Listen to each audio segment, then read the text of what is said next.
Unscrew the screws that secure the side plastic frame covers to remove them. Disconnect the rear light power connector. Unscrew the nuts that secure the rear light to the bracket and remove the light. Use the number 13 wrench and the number 6 hex wrench to remove the saddle post triangle mounting screws.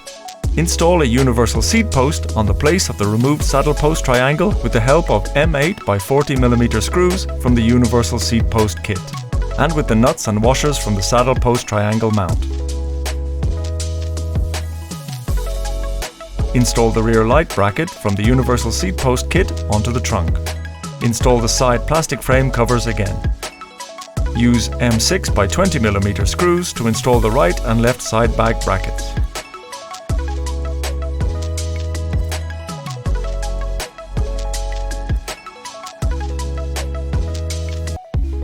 Install the rear light to the bracket. Carefully pull out the supply of the rear light power cable and fasten the connector. Use the lower brackets to place the side bag on the mount. Tighten the upper fastening clips. Fix the side bag in its place. Repeat the operation for the second side bag.